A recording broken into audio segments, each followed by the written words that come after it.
Halo teman-teman semua, kembali lagi bersama saya Rafif di Bincang Akademi Persembahan DDTC Academy. Bincang santai bahas pajak, bisa Bapak?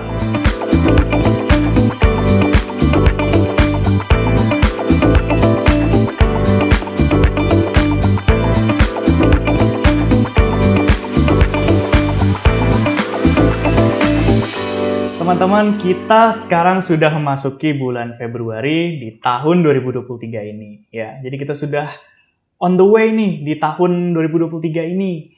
Nah, untuk tahun kemarin, apakah teman-teman sudah menyusun dokumentasi transfer pricing? Karena sesuai dengan PMK nomor 213 tahun 2016, kita sebagai wajib pajak itu memiliki kewajiban untuk menyusun TP-Doc nih. Nah, jadi sebenarnya penyusunan TP-Doc itu dilaksanakan kapan sih? Dan di tahun 2022 dan 2023 ini, apakah ada hal yang harus kita ketahui, kita antisipasi dalam melakukan penyusunan TP-Doc? Untuk membahas topik yang sangat menarik tersebut, kita bertemu lagi bersama Irsyad Hadi Prasetyo. Selamat bergabung kembali, Chat. Halo Raffi, terima kasih. Oke, kita langsung masuk aja nih, Chat, ke topiknya hari ini ya. Jadi, sebenarnya kapan sih wajib pajak itu harus melakukan yang namanya penetapan harga transfer atau transfer pricing ini? Oke Rafif, sebenarnya berangkat dari ketentuan dalam undang-undang ya di pasal 18 ayat 3 memang bahwa pihak yang memiliki transaksi dengan pihak dengan hubungan istimewa itu wajib menyelenggarakan transaksi tersebut berdasarkan prinsip kewajaran dan kelaziman usaha gitu ya. Nah untuk transaksi tersebut sesuai aturan turunannya di Peraturan Menteri Keuangan nomor 213 tahun 2016, transaksi tersebut akan didokumentasikan dalam beberapa dokumen penentuan harga transfer atau TP-Doc gitu ya. Nah, kalau ditanya kapan TP-Doc tersebut harus diselenggarakan gitu ya, di PMK 213 khususnya di pasal 3-nya itu disebutkan bahwa dokumen penentuan harga transfer ini wajib diselenggarakannya itu berdasarkan data dan informasi yang tersedia pada saat dilakukan transaksi afiliasi gitu ya. Nah, memang di PMK 213 ini meskipun disebutkan bahwa TP-Doc ini itu disertakan sebagai lampiran dalam SPT atau surat pemberitahuan tahunan pajak penghasilan gitu ya. Namun pada saat penyusunannya itu wajib menggunakan informasi pada saat transaksi dilakukan gitu ya. Jadi bukan pada saat penyusunan SPT di akhir tahun, Viv, begitu. Nah, ini tuh disebut atau biasa dikenal dengan ex ante gitu ya. Nah, karena ini juga selaras atau senada dengan international best practice, Viv. Jadi memang kalau di OECD gitu ya dalam panduan transfer pricing-nya, OECD Transfer Pricing Guideline terbaru yang tahun 2022, khususnya di paragraf 3.69 itu disebutkan gitu bahwa beberapa kasus itu memang taxpayers atau wajib pajak ini tuh menyelenggarakan dokumentasi harga transfernya itu berdasarkan informasi yang tersedia pada saat transaksi itu dilakukan gitu ya. Nah, ini adalah namanya ex ante basis gitu. Nah, ex ante basis ini tuh biasa dikenal juga dengan arm's length price settings approach gitu. Nah, kalau namanya juga price setting. Jadi kita pada saat melakukan transaksi kita udah nge-setting nih price-nya berapa gitu sesuai dengan kewajarannya berapa gitu. Nah, ini juga mempertimbangkan data-data pada tahun sebelumnya termasuk juga perubahan-perubahan yang ada pada saat itu begitu. Nah, di sisi lain ada juga nih lawannya itu nama ex post basis. Ex post basis ini kalau kita lihat perbedaannya itu pada lini masanya gitu. Jadi kalau tadi yang satunya ex ante itu menguji pada saat masih dilakukan gitu ya. Kalau yang ex post ini pada saat akhir tahun pajak begitu. Nah, di akhir tahun pajak ini kan sudah keluar tuh hasil actual outcome-nya dari transaksi selama 1 tahun. Nah, actual outcome tersebut diuji gitu berdasarkan informasi yang pada saat itu juga gitu, namanya ex post gitu. Nah, kalau misalkan kita melihat bagaimana OECD menyarankan kita untuk menggunakan data yang mana, itu kita melihat di paragraf 5.27 OECD Transfer Pricing Guidelines. Di situ disebutkan bahwa seharusnya gitu ya, wajib pajak itu berusaha untuk menentukan harga transfer itu sesuai untuk kepentingan perpajakan gitu ya, itu sebelum pada before the price is established gitu ya. Jadi sebelum transaksi dilakukan. Di sini adalah yaitu ex ante. Nah, berdasarkan tadi dua hal tersebut, bahwa dari yang pertama di paragraf 5.27 itu bahwa kita menentukan harga transfer sebelum price itu ditentukan, before the price is established, dan juga di PMK 213 gitu ya, itu kita menggunakan data atau informasi yang tersedia pada saat transaksi dilakukan, maka seharusnya nih wajib pajak Indonesia sudah patuh yang menggunakan ex ante basis. Begitu, Viv. Ya, memang ada dua jenis di sini, ada ex ante, ada ex post. Tapi Betul. memang kalau kita lihat dari aturan domestik dan juga international best practice ya, itu memang ideally kita tadi ya, seperti yang disebutkan oleh OECD, Betul. kita before the price Is established. is established. Oke. Nah, jadi ya emang idealnya kita menggunakan ex ante gitu ya. Betul. Jadi memang jangan nanti setelah akhir tahun gitu kita baru nyusun, tapi kita sudah menyusukan harga transfernya itu ya pada saat transaksi itu telah terjadi. Seperti itu. Nah, ini tadi kan nyebutin tentang aturan domestik dan juga international best practice ya. Nah, ini sebenarnya maksudnya gimana sih, Chat?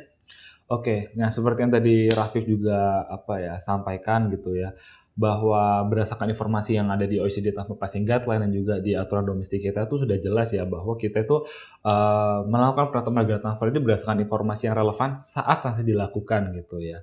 Nah, maksudnya tuh gini, kalau kita ditanya berdasarkan konsep ini ya, berdasarkan international best practice dan juga aturan domestik, kalau ditanya sebenarnya kapan sih TP Doc itu yang benar tuh dibuatnya kapan gitu. Apakah pada saat tahun pajak selesai di akhir tahun gitu ya, atau beriringan dengan tahun pajak berjalan gitu ya. Nah, kalau kita berdasarkan konteks ini tadi yaitu di OECD Transfer Pricing Guidelines dan juga PMK 213 tahun 2016, terutama di OECD Transfer Pricing Guidelines ya, tadi ada kata-kata before the pricing is established gitu ya. Maka di sini kita menggunakan konsep ex ante gitu, yaitu pada saat tahun berjalan kita sudah melakukan pendokumentasian harga transfer gitu ya. Kita sudah menentukan untuk selama tahun berjalan ini kita harusnya ALP-nya berapa begitu. Nah, itu kita karena di dua hal tersebut yaitu baik di international best practice dan juga aturan domestik itu menekankan proses penetapan harga. Jadi tidak hanya serta-merta fokus di harganya doang, tapi prosesnya. Selama kita melakukan penetapan harga itu bagaimana prosesnya kita selama tahun berjalan. Nah, di sini ada istilah yaitu namanya transfer pricing itu bersifat continuous gitu ya, yaitu berkesinambungan. Jadi tidak hanya pada satu titik saja kita fokus terkait transfer pricing, cuma selama tahun berjalan itu kita secara berkesinambungan itu memonitor atau mengawasi bagaimana sih transfer pricing policy kita gitu. Jadi bukan semata-mata di akhir tahun pajak itu kita hanya menguji apa yang sudah terjadi belakang gitu. Gitu sih, Viv. Lalu kalau ditanya apa bedanya gitu ya. Nah, kalau misalkan nih dengan yang sudah gitu ya, expose gitu kita udah tahu hasilnya di akhir itu berapa. Misalkan selama tahun pajak kemarin ke belakang itu kita dapat margin sekian gitu. Nah, hasilnya udah terkunci dong. Nah, misalkan dengan dengan margin sekian gitu baru kita uji. Nah, kalau misalkan ada apa-apa misalkan ternyata margin itu di bawah daripada margin wajarnya, nah itu kita atau wajib pajak itu sudah tidak bisa melakukan apa-apa lagi karena sudah dapat margin segitu gitu ya nggak. Nah, kalau misalkan kita seolah terpaku atau sudah terikat dengan hal yang tersebut itu menimbulkan risiko yang lebih besar bagi wajib pajak. Padahal di sini kembali lagi definisi penetapan harga di sini itu harusnya kita melihat prosesnya, tidak di akhir saja gitu. Tadi untuk meminimalisir resiko yang ada kalau misalkan di akhir ternyata ada actual outcome-nya itu tidak sesuai dengan ALP begitu ya. Jadi kita pastikan lagi output selama tahun berjalan ini tuh sudah sesuai dengan prinsip kewajaran dan kelaziman harga. Gitu. Oke, tadi sudah disebutin salah satu kerugian gitu ya. Bisa dibilang kerugian kalau kita pakai ex post. Dan juga tadi ya udah kita sepakat ya kalau yang namanya ex ante itu adalah sebagaimana direkomendasikan oleh international best practice dan juga kalau kita mau comply dengan aturan lokal gitu domestik. Betul. Tapi sebenarnya apa sih yang bisa menjadi keuntungan, kan yang namanya transfer pricing itu adalah beban administrasi yang cukup besar biayanya ya. Apa yang menjadi keuntungan kita sebagai wajib pajak menggunakan ex ante ini? Oke. Ya utamanya meskipun transfer pricing documentation ini menjadi salah satu tambahan beban kepatuhan gitu ya Vivian, namun kita melihat dari sisi positifnya yaitu transfer pricing documentation ini menjadi salah satu tools bagi wajib pajak itu untuk meminimalisir resiko yang ada di kedepannya gitu ya. Tadi kita perlu pastikan bahwa transaksi kita dengan pihak hubungan istimewa itu sudah sesuai dengan prinsip kewajaran kelaziman usaha. Nah, dengan ex ante ini apa saja sih keuntungannya bagi wajib pajak ya terutama gitu ya. Nah, ini keuntungannya gini, misalkan nih untuk TP Doc 2023 ya, karena kita udah masuk ke tahun 2023 ini, berarti kita sudah seharusnya memulai TP policy kita tuh dari sekarang gitu ya, atau Betul. bahkan dari awal tahun 2023, atau kalau misalkan lebih bagus lagi itu sebelum tahun 2023 atau akhir tahun 2022 kita udah memikirkan TP policy kita di tahun 2023 ini bagaimana. Nah, dalam beberapa kasus tuh sudah banyak yang kayak gitu, wajib pajak tuh sudah mulai aware gitu ya, apalagi kemarin banyak kasus yang terkait pandemi gitu, wajib pajak ini udah mulai aware bahwa untuk 2023 ini harusnya dari akhir tahun 2022 udah memikirkan TP policy-nya. Nah, kalau misalkan sesuai ex ante berarti kita nggak menunggu dong 2023 selesai baru kita bikin TP Doc, nggak kayak gitu. Nah, kita mulai dari tahun 2023 ini kita udah pastikan bahwa selama 2023 ini transfer pricing transaksi afiliasi kita itu sudah sesuai dengan prinsip atau udah wajar gitu ya. Nah, misalkan andai kata di tahun berjalan ini ada perubahan gitu ya, atau misal hasilnya itu bilang lain gitu. Misalkan kita datanya awalnya menggunakan data yang penjualan positif, ternyata kita ada kerugian. Nah, itu kita masih bisa melakukan revisi pada saat tahun berjalan gitu. Atau kita juga melakukan penetapan harganya itu mengikuti data-data yang tersedia pada saat transaksi dilakukan. Pun karena kita sudah aware gitu ya, pada saat terjadi perubahan tersebut kita bisa melakukan pendokumentasian. Sehingga pada saat kita merampungkan atau menyelesaikan TP Doc 2023 di akhir tahun pajak nanti, kita sudah dibekali dengan data-data yang kita kumpulkan selama tahun berjalan. Itu keuntungan utamanya. Jadi kita bisa menjelaskan kepada pihak otoritas pajak gitu ya, ketika terjadi perubahan apa dan penyebabnya itu apa, itu kita sudah punya data informasinya gitu. Karena kalau misalkan kita baru melihat actual outcome-nya di akhir tahun 2023, kita mungkin saja tuh bingung kemarin apa yang terjadi ya. Bisa juga orang yang menangani kasus tersebut itu udah resign atau udah nggak di perusahaan lagi, atau juga datanya tercecer. Nah, seperti itu kita hindari dengan menggunakan ex ante approach ini gitu. Jadi di sini penekanannya ya sesuai definisi OECD tadi gitu ya, bahwa kita penetapan harga transfernya itu before the price is established gitu, atau setting the price. Oke, nih Chat. Sebenarnya bagaimana sih penerapan dari skema yang sedang kita bahas ini, yaitu ex ante ini? Nah, sebenarnya kita coba jelaskan secara lebih sederhana lagi gitu ya. Misalkan wajib pajak ini menggunakan metode transfer pricing TNMM gitu. Nah, maka itu mekanisme segini. Pertama, wajib pajak itu di awal tahun FIF itu sudah menentukan gitu. Misalkan bisa menggunakan pembanding-pembanding atau set pembanding yang sudah digunakan di tahun pajak sebelumnya. Nah, data set pembanding tadi tersebut bisa menjadi salah satu dasar pertimbangan bagi wajib pajak dalam menentukan proyeksi margin di awal tahun. Jadi, misalkan berdasarkan set pembanding tahun 2022, maka di tahun 2023 ini target marginnya sekian begitu. Itu yang pertama. Nah, tapi selama tahun berjalan kita awasi FIF gitu. Oh, ternyata pas di pertengahan tahun, misalkan di bulan Juli begitu ya. Nah, ini ternyata setelah kita lihat, kita awasi itu di pertengahan tahun itu kita review lagi, ternyata target margin itu tidak relevan gitu atau tidak make sense. Nah, kalau misalkan ada perubahan seperti itu gitu ya, misalkan perubahannya itu ternyata ada data pembanding yang baru. Nah, itu kita bisa sesuaikan FIF di pertengahan tahun tersebut untuk seterusnya. Kita menggunakan target margin berdasarkan data atau informasi yang terbaru tersebut tadi sesuai hasil review kita. Begitu terus sampai akhir tahun. Pun juga kalau misalkan ada perubahan terkait kerugian atau apa, itu data-datanya bisa kita kumpulkan gitu. Misalnya kita juga ada suatu force major, nah itu bisa kita dokumentasikan. Nah, kalau sudah seperti itu berjalannya, nanti hasilnya di akhir itu bisa kita catat di laporan keuangan kita, termasuk juga di surat pemberitahuan bahwa perubahannya itu ada sudah terdokumentasikan lah perubahan tersebut. Dan itu kita bisa berargumentasi gitu ya, atau menjustifikasi bahwa transfer pricing kita tuh sudah wajar gitu, karena sudah melalui rangkaian proses penetapan harga yang wajar berdasarkan ex ante. Gitu. Artinya ex ante ini memberikan ruang yang lebih luas untuk fleksibilitas tadi ya, dan betul, juga betul. memberikan kita argumentasi dan dokumentasi yang lebih kuat ketika ditanya nanti sama otoritas mungkin ya, atau memang ditanyain ini apakah seperti ini gitu ya. Nah, gimana kalau terjadi sebuah skenario ya, di mana sebuah anak perusahaan nih yang ada di Indonesia, dia kesulitan menghadapi penetapan harga transfer ketika dia melakukan transaksi dengan afiliasi yang lain yang berada di luar negeri, Chat. Oke.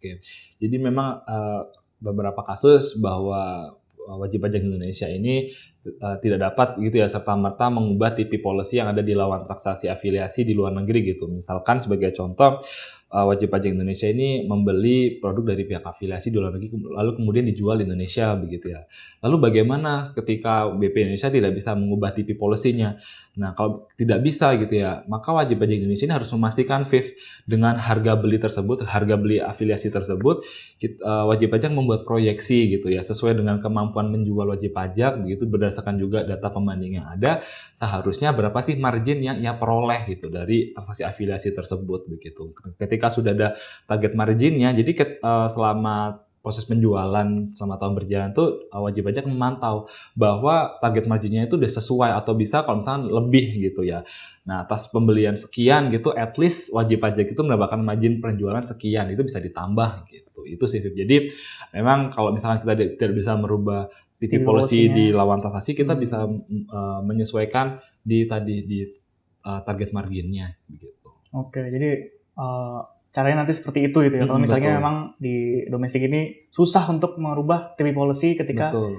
dengan afiliasi di luar negeri gitu ya. Nah, gimana kalau misalnya nih sebuah skenario di mana pada tahun berjalan itu sebuah perusahaan mengalami kerugian nih, Chat? Oke, jadi itu sih Viv yang salah satu hal utamanya ex ante itu kita memonitor gitu ya, memonitor bagaimana kondisi perusahaan gitu, termasuk juga bagaimana kondisi transaksi afiliasinya gitu. Jangan sampai gitu ketika ada suatu hal yang berubah, kita kelewatan atau kecolongan nggak melakukan pendokumentasian gitu. Karena kita kembali lagi, transfer pricing itu biasanya kalau sengketa itu berdasarkan data gitu ya, sengketa fakta gitu. Jadi kita perlu melakukan suatu treatment atau perlakuan khusus terkait fakta-fakta tersebut kita dokumentasikan. Yang menjadi penekannya adalah prosesnya Viv gitu ya. Contoh dalam hal pandemi gitu ya. Ternyata di tengah tahun itu wajib pajak itu tidak bisa mencapai target margin karena ada satu atau dua hal gitu. Itu nggak masalah Viv, karena itu wajar di dalam bisnis gitu ya. Nah, kalau misalkan kita menggunakan data tahun lalu, ternyata itu masih positif semua, harusnya untung. Tapi apakah selalu jual untung? Belum tentu begitu ya. Bisnis bisa berubah, kondisi juga sudah berubah begitu. Misalkan contoh ada pandemi. Lalu bagaimana? Itu tidak masalah, Viv. Yang penting kita capture atau kita catat saja hal-hal yang relevan mengapa wajib pajak itu tidak bisa menjual sekian, atau apa hal-hal yang membuat wajib pajak tidak bisa mencapai target margin tersebut. Itu perlu didokumentasikan. Nah, intinya tuh TP-Doc ini adalah dokumentasi, Viv. Apa yang terjadi di kemarin itu udah didokumentasikan dan juga didukung dengan bukti-bukti yang relevan, dan bukti tersebut menjadi dasar dalam penetapan harga gitu. Itu akan jauh lebih baik jika kita bandingkan dengan misal kita menunggu hingga akhir tahun pajak itu selesai gitu. Baru kita mikirin kemarin ada perubahan apa ya, kenapa kok harganya target marginnya turun gitu ya. Nah, itu malah lebih resikonya lebih besar gitu ya, karena kita mungkin kelewat pendokumentasian. Nah, tapi dengan monitoring ini pada saat itu juga tuh kita tahu Viv, ketika ada perubahan, kita udah mendeteksi ada perubahan, misalkan juga ada kondisi wajib pajak itu tidak dapat menjual sesuai target, itu wajib pajak dapat mendokumentasikan penjelasannya kenapa pada saat itu juga begitu. Jadi intinya kalau emang sebuah entitas itu mengalami kerugian ya sebagai wajib pajak, ya dia harus melakukan dokumentasi yang jelas kenapa dia bisa sampai rugi gitu ya. Jadi nanti ketika ditanya, kita juga sudah punya buktinya gitu ya. Betul. Nah, mungkin sebagai penutup ya, mungkin ada closing statement, Chat, buat teman-teman bincang semua. Oke, baik. Terima kasih, Viv. Jadi bagi wajib pajak ya rekan-rekan sekalian, sesuai dengan peraturan domestik di PMK 213 tahun 2016 dan juga di OECD Transfer Pricing Guideline tahun 2022 sudah jelas bahwa wajib pajak seharusnya melakukan contemporaneous transfer pricing documentation, yaitu kita secara continuous gitu ya melakukan penetapan harga transfer berdasarkan data dan informasi yang tersedia pada saat dilakukan. Namun pertanyaannya, apakah dengan demikian wajib pajak itu berarti setiap transaksi harus membuat TP-Doc begitu? Nah, kalau kayak begitu kapan jualannya ya, Viv ya? Nah, bukan begitu ya, rekan-rekan. Yang dimaksudnya adalah bagaimana wajib pajak itu menciptakan skema atau membuat desain atau membuat tata cara atau cara mainnya ketika melakukan transaksi afiliasi itu berdasarkan prinsip kewajiban usaha gitu. Misalkan wajib pajak itu selama tahun berjalan itu menentukan apa yang harus tercatat, berapa target marginnya. Nah, nanti hal tersebut akan dilaporkan atau terdokumentasikan dalam TP-Doc atau juga neraca laporan keuangan yang akan dilaporkan lanjut di SPT, itu sudah akan tertulis begitu ya. Nah, meski kami sadar gitu ya, biasanya wajib pajak sudah sadar bahwa ini tuh bukan hal yang mudah bagi seluruh wajib pajak menimbang kompetensi masing-masing wajib pajak gitu ya. Nah, ini Tapi ada keuntungan yang dapat dipertimbangkan bagi wajib pajak, terutama terkait kepatuhannya, begitu ya. Pun skema ini tuh perlu dipertimbangkan kembali, apalagi ini akan melibatkan tidak hanya satu pihak saja gitu, tapi juga melibatkan pihak-pihak terkait gitu. Misalkan staf pajak ini juga harus menginformasikan kepada staf purchase, staf procurement, staf penjualan, apa yang harus dipertimbangkan agar tadi harga transfernya itu sesuai dengan prinsip kewajiban usaha, tapi ini layak untuk dipertimbangkan menimbang tadi keuntungan dari aspek kepatuhannya. Gitu. Oke, terima kasih banyak Chat atas insight-nya. Jadi memang kita sudah sepantasnya menggunakan ex ante dan juga merencanakan gimana desain penetapan harga transfer ini. Gitu. Buat teman-teman bincang yang mau menguasai transfer pricing, dimulai dari konsep dasar hingga ke studi kasus, bisa nih ikutan kelas intensive course transfer pricing bersama DDTC Academy. Kelas ini terdiri dari 4 kali pertemuan dan di akhir sesi ada ujian akhir untuk menguji kemampuan teman-teman gimana hasil belajarnya. Yuk segera daftarkan diri di academy.ddtc.co.id. Terima kasih teman-teman bincang yang sudah menonton hingga akhir. Kita sampai di episode berikutnya. Jangan lupa untuk klik like dan subscribe dan klik tombol lonceng untuk tahu video-video terbaru dari DDTC Indonesia. Bincang santai, bahas pajak, bisa Bapak!